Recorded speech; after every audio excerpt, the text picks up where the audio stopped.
Hello. Today we are playing Try, or more specifically we are playing the demo version of the game. This is a puzzle game, and the demo version shows off 2 of the, I believe, 15 levels that are available in the game. And I wanted to show it off because it looks really good and I kind of want to play the full version at some point.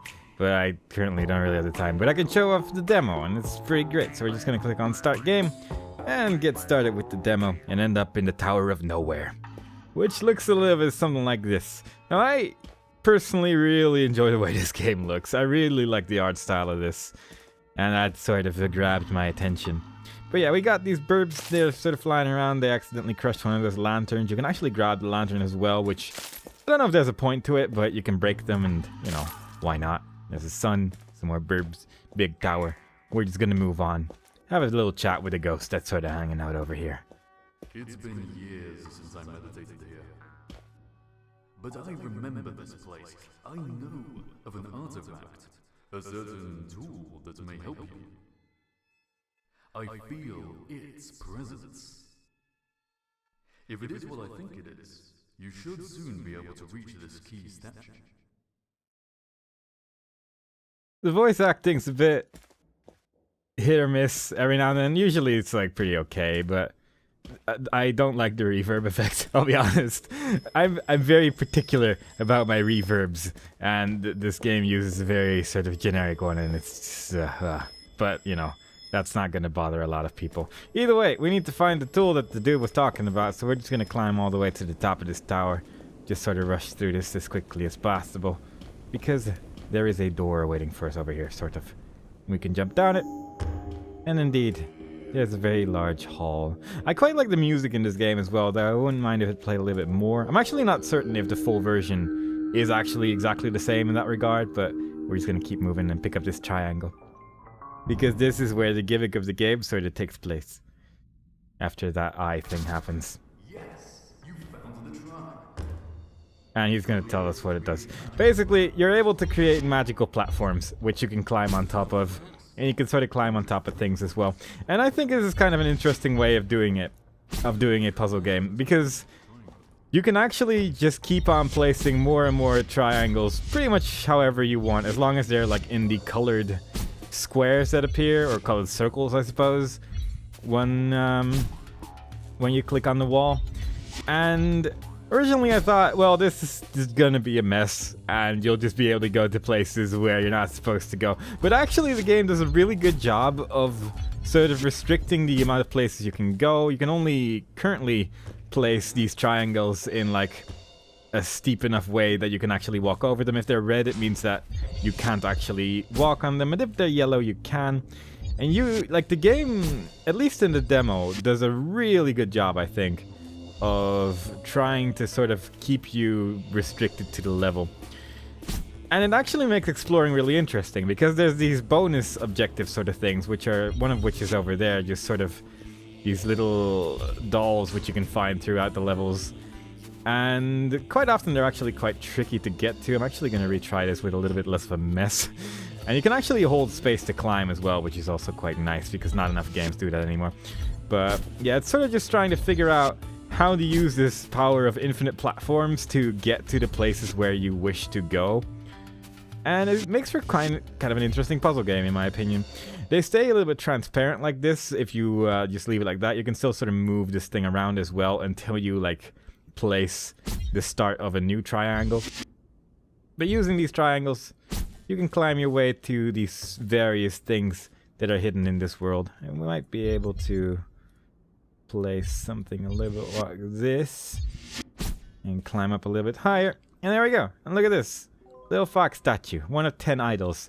And the idols are actually really well hidden. Like, I played the demo already before, and it's only 2 levels, but to get like through the level alone, you could probably do in like 20 minutes or something like that if you do want to do the demo. But actually finding all the idols took me like an hour.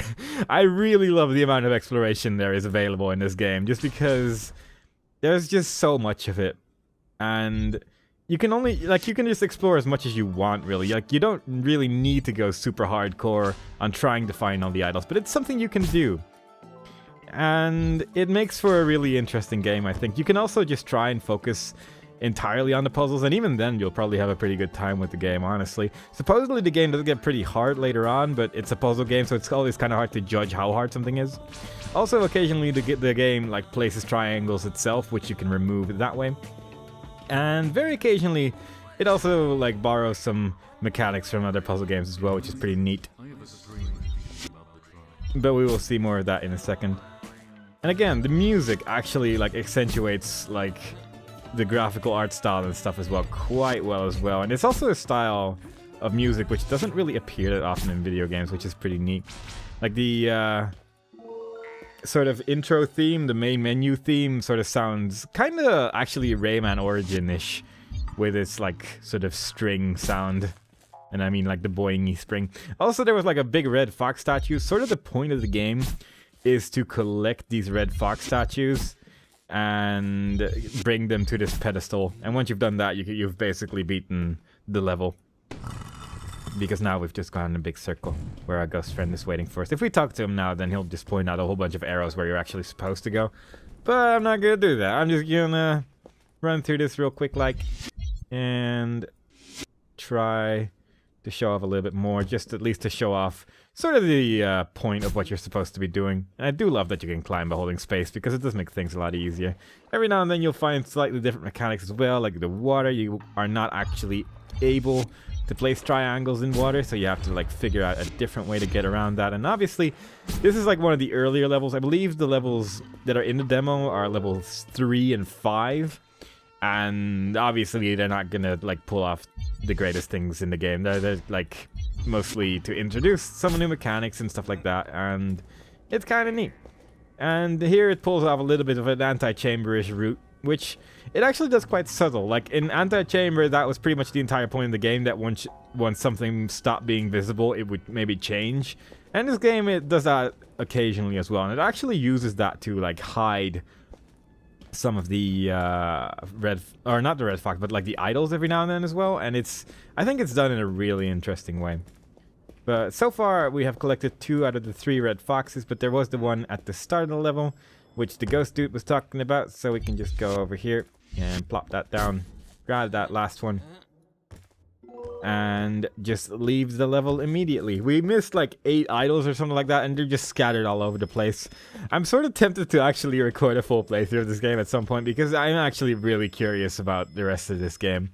And then I might show off more of the idols, and maybe spend like 400 hours actually trying to find the ones in the other levels as well.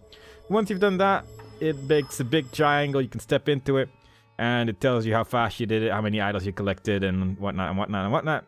And if you click cancel, you can actually just go back and continue on with the level. But if you click OK, you can keep on going. And that brings us to level 5, where we fall onto a thing, which brings in some new mechanics. And judging from screenshots, there is actually some other like mechanics as well, which don't get explored in the demo, which is nice, obviously. But also, it gives you some hints, like the writing in the wall often tells you how these mechanics works. Like, I cannot currently remove this big triangle, but I can remove the smaller one, which is attached to the big one, and then I can remove the big one. And you can do cool stuff like that way. But we're just gonna keep going. I like the idea of Ikean people as well, but the Ikean people give you an idea of what you're supposed to be doing. Also, when you're making the triangle, you can see if it is going to become red by just pointing it downwards, or if it actually becomes yellow. And it can be a little bit hard to see from time to time, but overall it's quite a good enough of a visual indication whether or not something's possible. We're just going to pull this lever, because there was actually a force field blocking our way previously. And now we should be able to go a little bit further. There is also like a bunch of stuff hidden in this room as well, but I'm just quickly ignoring it for the sake of video progression, because I want to show off the other mechanic, which was really cool, and also shown off in the demo and things. Oh yeah, that's how you get there. I forgot. But we fall through the wall, and there's another one of these pick-upable things. When we pick up this one, we see more cat eyes, because that's a thing that happens, I guess. And then we can walk the walls from now on. So now we can actually use these platforms to go to all sorts of different places. And I really like the idea. Like this, allows for so many different ways of exploring. You can actually make the triangles that way yourself as well by just planting them on the wall like this. And, whoop. And again, it turns yellow if you can walk on it. It turns red if you can't. And when you step on one of them, it like tilts you as well. So then they will change color depending on if it is still too steep or not. And it does it really well. Like I think it just does a really good job at like showing you what is possible. And it also is just a really interesting mechanic which I've not actually seen before in a game. And especially, like, to build a puzzle game around a mechanic like this is hard. Like, to actually build it in such a way that you won't just end up going out of bounds every 3 seconds. It doesn't seem like the easiest job in the world. So I am actually really impressed with being able to make an entire game out of a mechanic like this. And presumably not ruining it. Like, not making it ridiculous all over the place. So yeah, really well done, I think. But I'm just gonna try and run through the remainder of this level by just beating it normally. Which, again, you will be skipping just a lot of the level. Like, you can run through the levels normally quite quickly, and you will just miss out on stuff. Because there is just a lot of hidden things. And that's really the main thing which calls to, like, my personal needs in a video game, really. I love exploring. And if it looks really nice, then I love exploring even more. And this game just looks incredible. I really, really, really love the graphic style of this game. Plus it has boxes. Not enough games have boxes anymore which you can push around. I'm actually desperately trying to find, like, the exit to this level, but I haven't actually played it since yesterday, and I don't actually fully remember what the puzzle solution was. So now we're all going on a little adventure trying to figure out where exactly we had to go. But yeah, here is the second fox statue. Some more buttons, like, you know, puzzle game needs to have buttons, and that's basically what those crates were for. And there's probably another fox statue over there as well. But it also actually does a really good job at giving hints, I think. Because occasionally you'll be exploring a place and you'll see like a graded area, like something like that over there. Like just sort of a window of some sorts.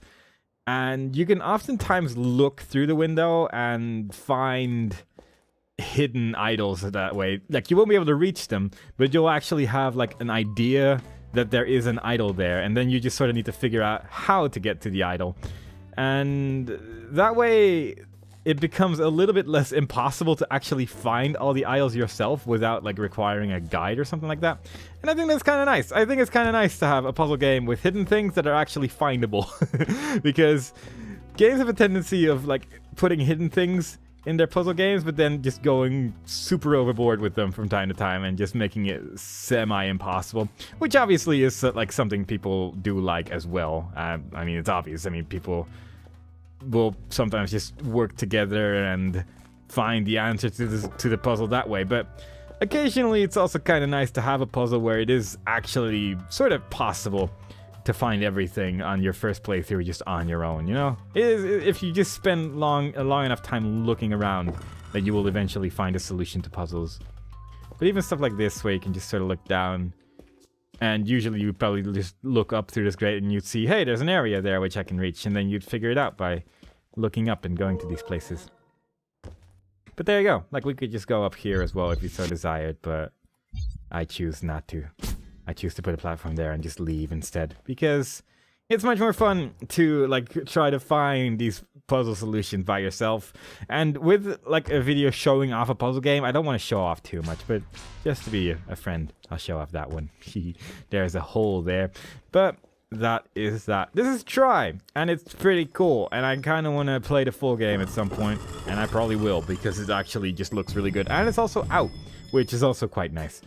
It is currently on Steam, it's currently on itch.io, it's all over the place. I think it's about $13 or whatever currency. Usually it's just 13 in whatever currency, really. And it's looking pretty good. And I played the demo, I've tried it again, and it's amazing. And you can click on clip, get it now.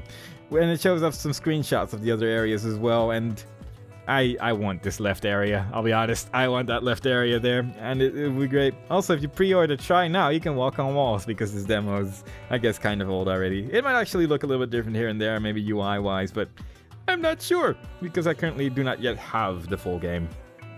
But I will soon, hopefully, have it. I'm going to quit the current game, And that's it. So I hope you guys enjoyed it, and hope to see you guys maybe try the game out at some point. Looks pretty good. I recommend it. And if it turns out, well, like all the Steam reviews were really positive as well, actually. So I would be surprised if it actually is just like that. These were like the high points of the game. I would be genuinely surprised, but I fully expect this game to actually just be really good. So try it. It looks pretty good. Yeah. Bye, guys.